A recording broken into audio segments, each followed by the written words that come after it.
Bien, hola, vamos a trabajar en este video el capítulo 3 del libro Introducción a la Economía de Castro y Leza, señalando como criterio, señalando siempre las diferencias, las controversias, la divergencia de enfoques entre economía, teoría económica y economía política. ¿De qué trata este capítulo? La circulación en el sistema económico. Complementa lo que hemos visto analizado en los videos anteriores. Tenemos entonces 3 videos de Castro y Leza correspondientes a los capítulos 1, 2 y 3. Bueno, el objetivo del capítulo es completar este dibujo de modelo de flujo circular, esta visión del sistema económico como un sistema compuesto por partes integradas entre las cuales fluye dinero y bienes y servicios. Queda siempre oculto o semioculto en el análisis las relaciones entre las personas, entre grupos de personas, las relaciones sociales que subyacen a este esquema de circulación. Y acá, en este sentido, hay una observación importante de algo que no figura directamente en el capítulo y que constituye un tema teórico significativo, sobre todo en la teoría de economía política marxista, que es la separación, pero a la vez interrelación, entre la esfera de la actividad de producción y la comercialización, realización y distribución de lo que se produce. Vamos a tratar de explicarlo con un poco más de detalle. En la obra de Marx y en la teoría, en la economía política marxista, la esfera de la producción, el cúmulo de actividades y relaciones sociales alrededor de la producción constituyen un momento conceptual distinto a el momento de venta de lo que se produce, o en términos más marxistas, realización, o realización quiere decir transformación en dinero de aquello que se ha producido. Vamos a hacer un nuevo comentario sobre esto porque es muy importante. En la esfera de la producción se establecen determinado tipo de relaciones y el proceso productivo en esencia es un proceso de creación de valor nuevo a partir del trabajo social organizado que permite transformar insumos y recursos o factores de producción en productos. Esto constituiría la actividad de producción, con todos los aditamentos o detalles que podemos ir señalando sobre esto. Técnicos, sociales, espaciales. Una vez que la producción se ha concretado, aparece otra instancia, que es la instancia de la venta de lo producido. ¿Por qué es una instancia distinta? No constituye una instancia, en la realidad es muy difícil de separar la producción de la comercialización o de la realización o transformación en dinero. Pero la economía política pretende, sobre todo la economía política marxista, pretende diferenciar conceptualmente estas dos instancias o estos dos momentos, porque aparece ahí una clara diferencia entre su concepción del proceso y la concepción incluso de la economía política tradicional de Smith y de Ricardo.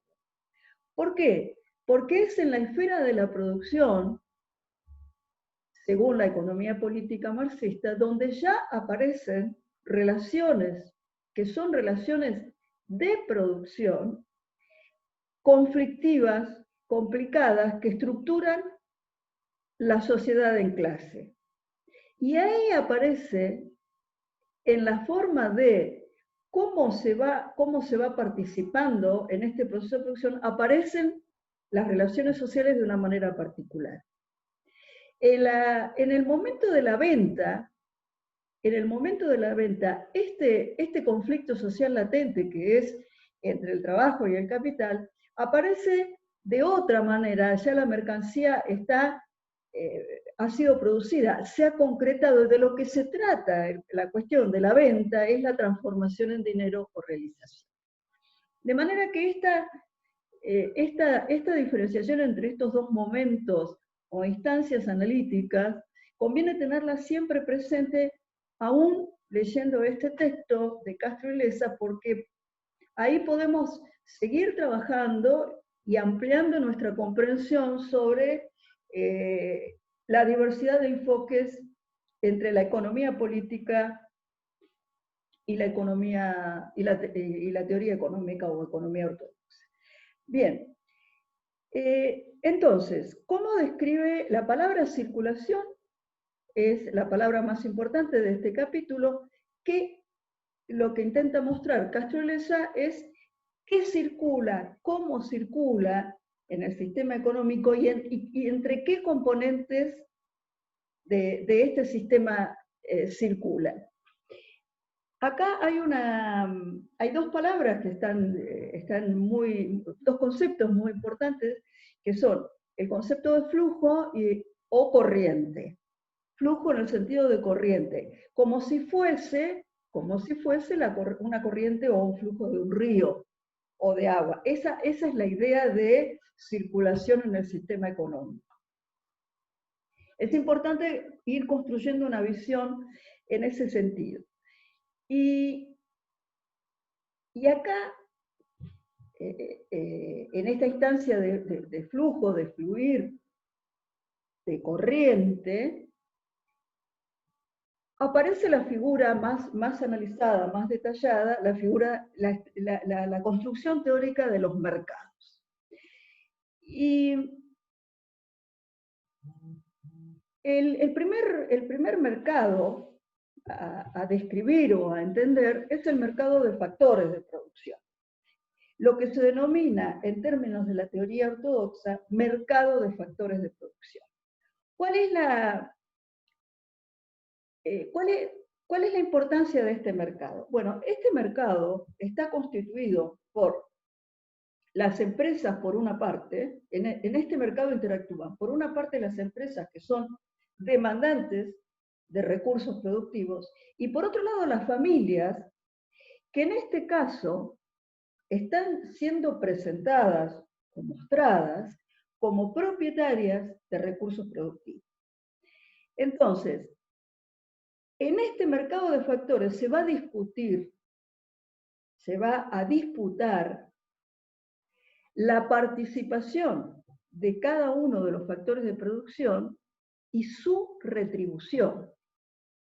Dicho de una manera más simple y más sencilla, cómo se va a repartir el valor agregado que se va a generar en este proceso. Bueno, en esta concepción de Castro y Lessa, se muestra, aún con críticas, que este es un criterio, un mecanismo de carácter social característico del sistema capitalista. El mercado es el instrumento del sistema capitalista para resolver esta cuestión de la participación en el proceso de producción, que no es ni más ni menos la cuestión de la organización social de la producción. Entonces, lo que aparece como un mecanismo de compra y venta, en realidad, debajo está conteniendo de manera no visible directamente cómo se distribuye el valor, cómo se distribuye el valor que se crea. Bien.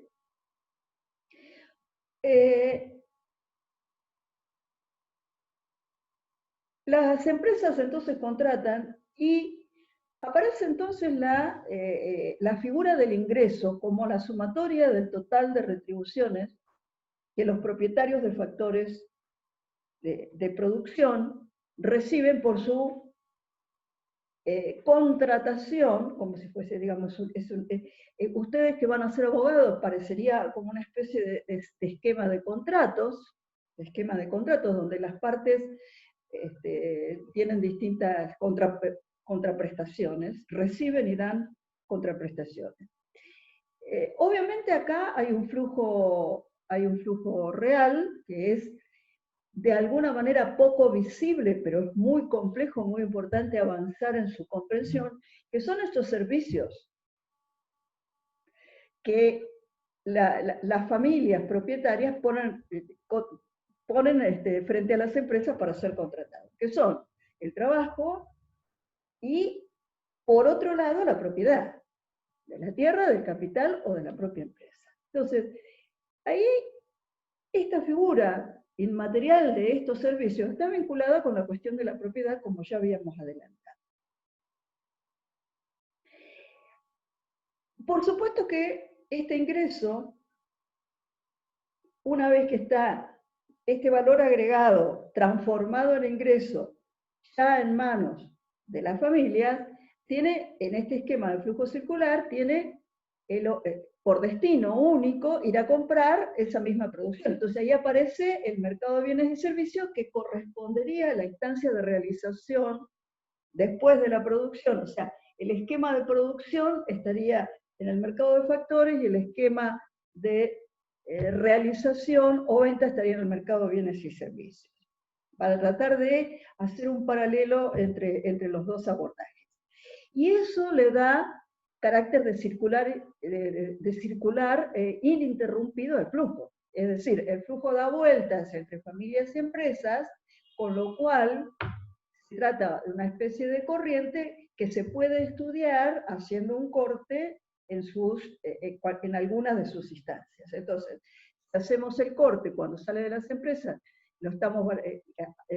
hacia el mercado, estamos valorizándolo, viendo el flujo como producto o valor agregado, y si lo miramos desde en la parte inferior, en cuanto a lo que reciben las familias, lo estamos mirando como ingreso. De ahí, otra explicación de esta igualdad que habíamos detectado y analizado.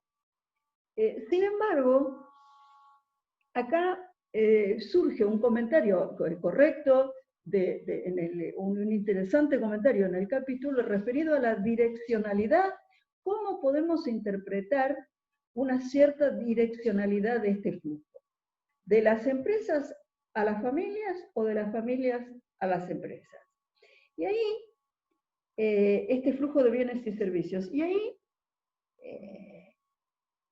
que atraviesa el mercado de bienes y servicios. Y ahí aparece un enfoque, la diversidad de enfoques, porque da pie a una discusión muy interesante que es qué características y qué particularidades tiene la actividad de consumo en un sistema capitalista.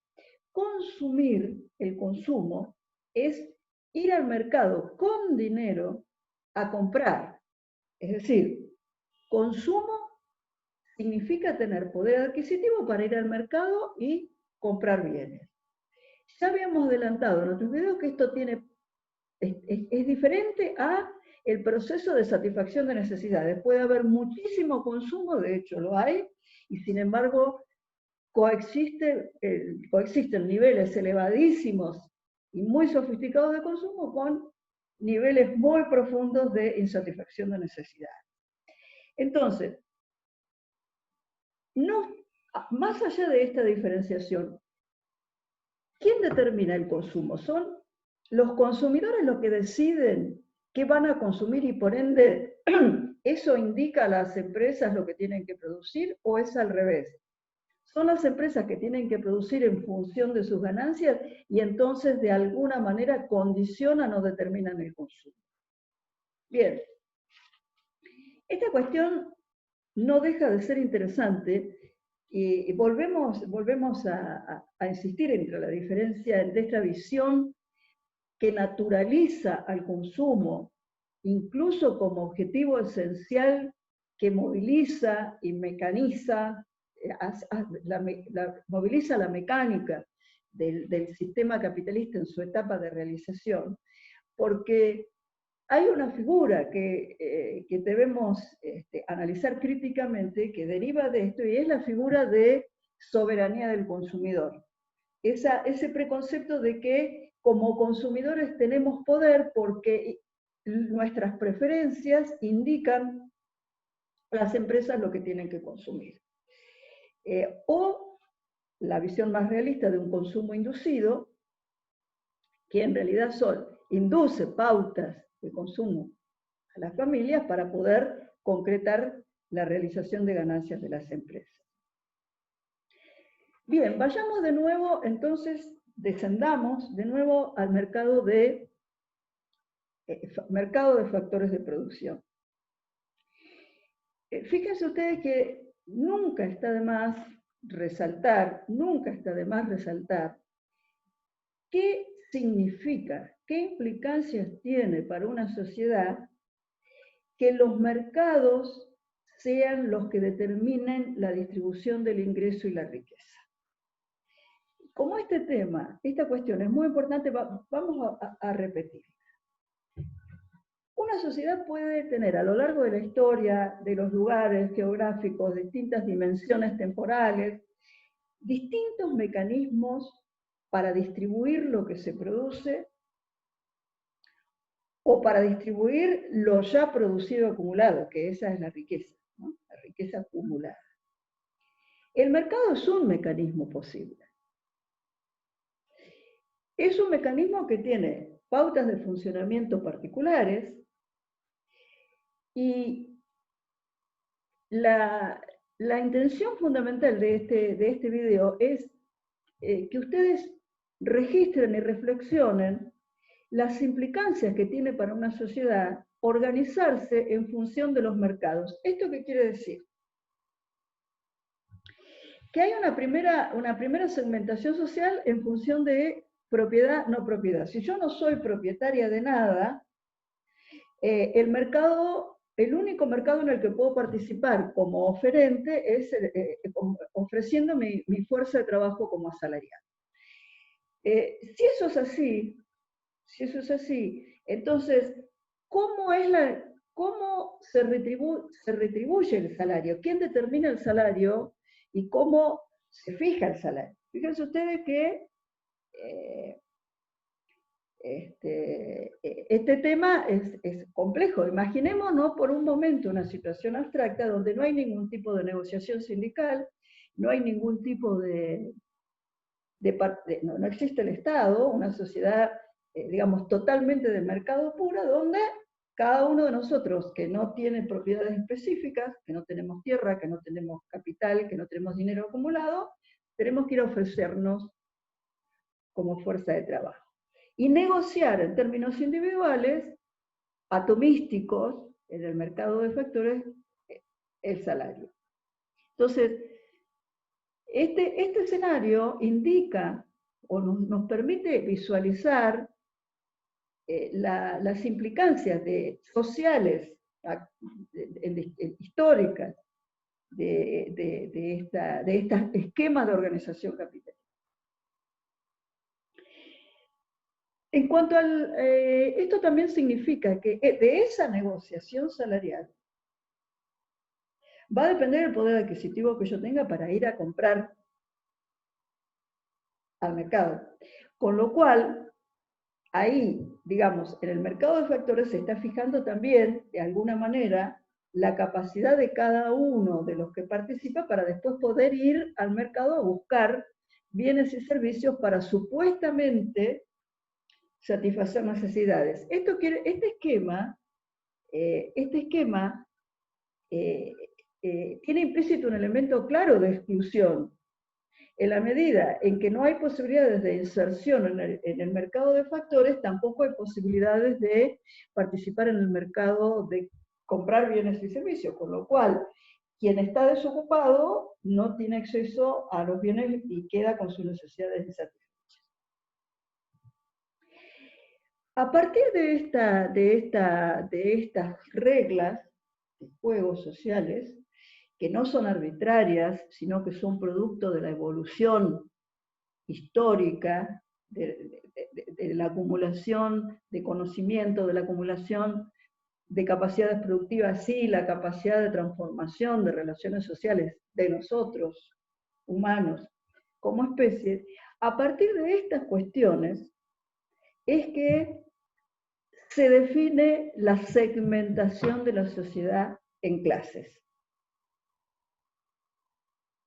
Podemos llamarle clases de bajo ingreso, ingresos medios, ingresos altos. Podemos entrar en un lenguaje más, en conceptos más marxistas y hablar de burguesía, proletariado. Podemos referirnos específicamente a los terratenientes, incluso utilizar la palabra oligarquía, que es una palabra de las ciencias políticas y sociales para designar a aquellos que tienen situaciones de privilegio en una sociedad. Es decir, el universo es muy amplio y complejo. Lo que se pretende señalar acá es la conexión, el origen entre el impacto social en cuanto a división en clases que viene de la instalación del mercado como mecanismo de asignación de tareas y división del trabajo. Claro que el eslabón siguiente de la cadena es que esto se refuerza, porque es un mecanismo que funciona de manera que se autorrefuerza y es acumulativo, donde las diferencias se van acumulando. ¿Por qué? Porque quienes pertenecen a los estratos o clases sociales de menor poder adquisitivo, lógicamente van a tener acceso a un nivel o grado de satisfacción de necesidades, dicho en lenguaje neoclásico, van a consumir distintos tipos de bienes en función de la pertenencia a una determinada clase social. Entonces, las pautas de consumo tienen origen y relación en el poder adquisitivo de cada segmento o clase social. Pero las pautas de consumo son ni más ni menos una primera aproximación al grado de satisfacción de las necesidades. Entonces, al observar un universo de necesidades insatisfechas, necesitamos conectar con otro elemento explicativo que es la división en clases a partir de la diferente inserción en el proceso productivo. Toda la teoría neoclásica del consumidor parte de esta idea de necesidades que ya hemos comentado. En algún otro video vamos a hablar específicamente de cómo podemos plantear un enfoque totalmente distinto de esto. Hablar de necesidades de otra perspectiva. En realidad la teoría del consumidor habla de necesidades, pero está más bien haciendo referencia a preferencias o deseos. Y una cosa es necesitar y otra cosa es desear o preferir.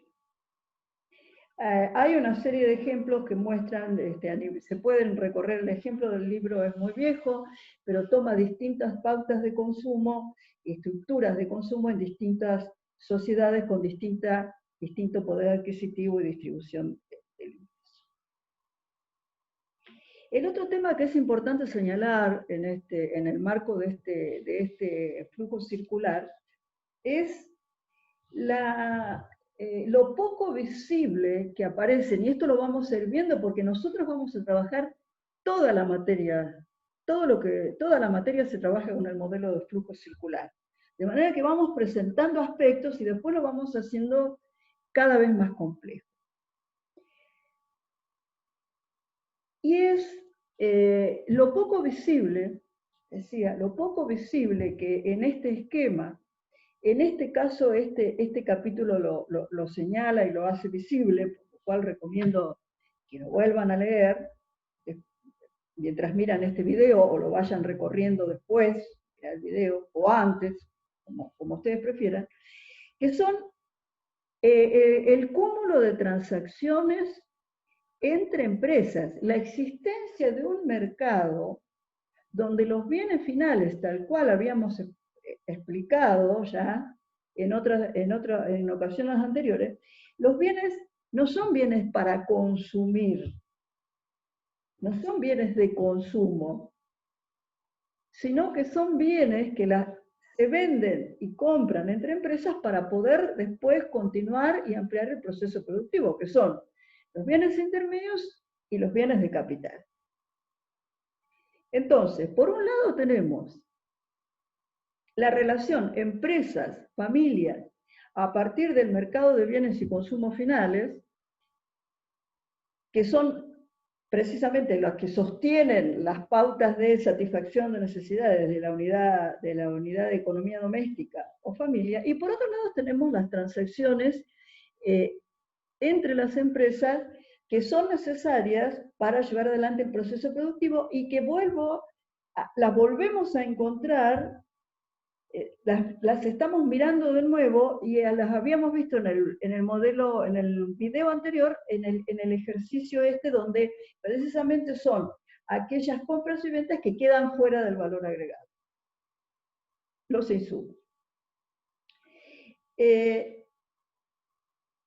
Y es precisamente, otra vez nos vuelve a aparecer la diferencia entre la producción, como la sumatoria de lo que producen todas las empresas, y el producto, que implica la obtención de un valor neto de las transacciones interempresariales. Bien. Otro aspecto que no aparece de manera demasiado explícita también es, en este modelo no nos permite este modelo ver, es la obtención de la ganancia, cómo surge la ganancia, de dónde sale la ganancia y cuál es su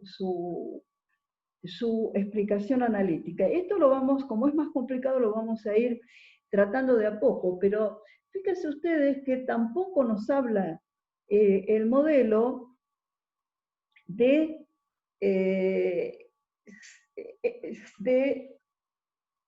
en qué medida o a qué porcentaje o a qué nivel se está utilizando la capacidad instalada, que son todas las instalaciones, maquinarias de todas las empresas, en la generación de este flujo. ¿Qué queremos decir con esto? Que aquí aparece de nuevo, visto desde otro lado. Yo lo que estoy queriendo es mostrarles a ustedes cómo esta materia tiene una serie de conceptos y de figuras, de categorías conceptuales que se van abordando sistemáticamente en un ida y vuelta desde todos los capítulos, con diferentes grados de complejidad. ¿Qué pasa? Este modelo de circulación nos dice, bueno, hay un flujo circulando de producción, de ingresos, pero no nos dice si ese flujo es el flujo máximo que este sistema puede generar. Recordemos cuando analizamos la frontera de producción lo que eso significaba.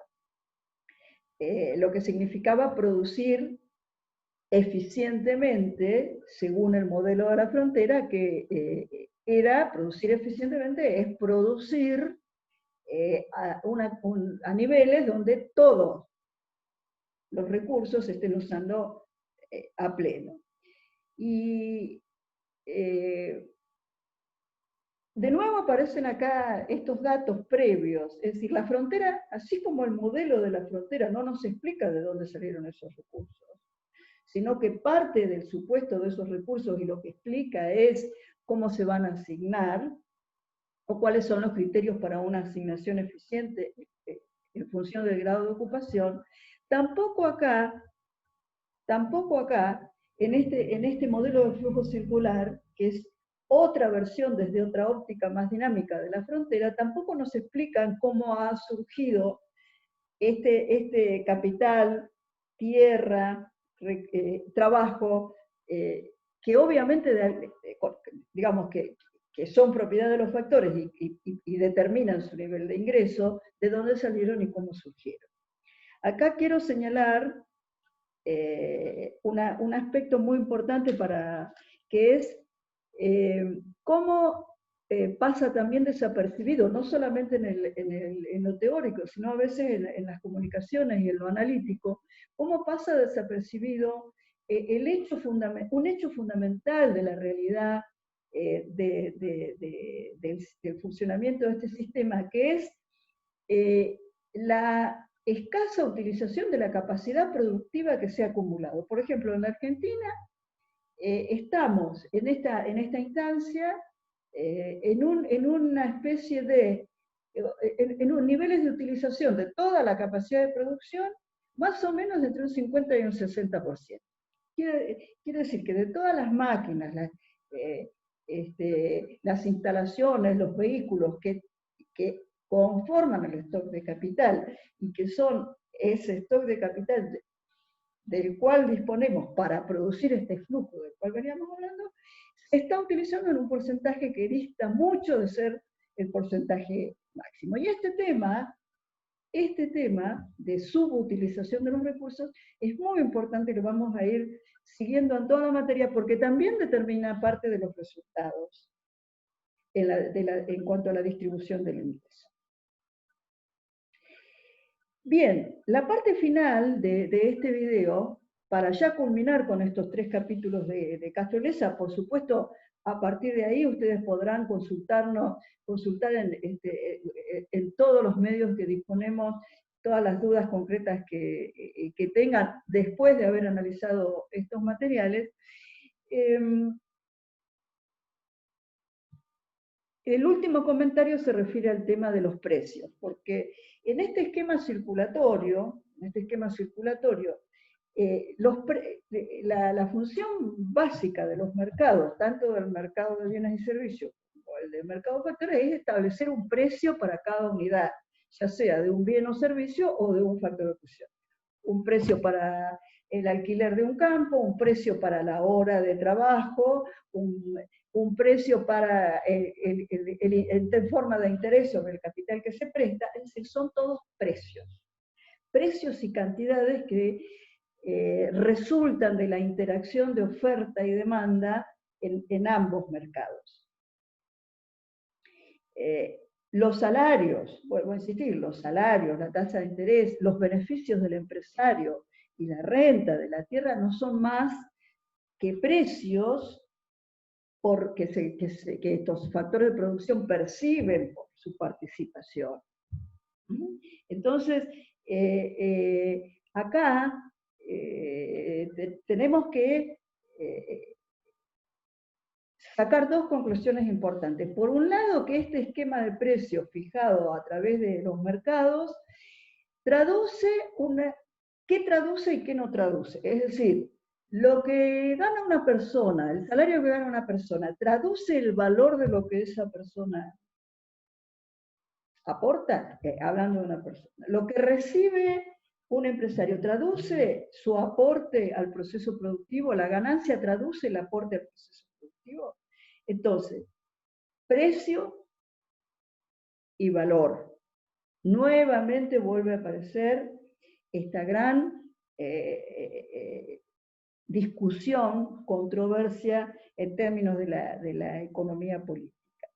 Y los precios tienen su explicación, porque depende de cómo sea la construcción de los mercados, cómo se construyan los mercados, cómo se estructuren los mercados de distintos productos, van a resultar precios, esquemas de fijación de precios diferentes.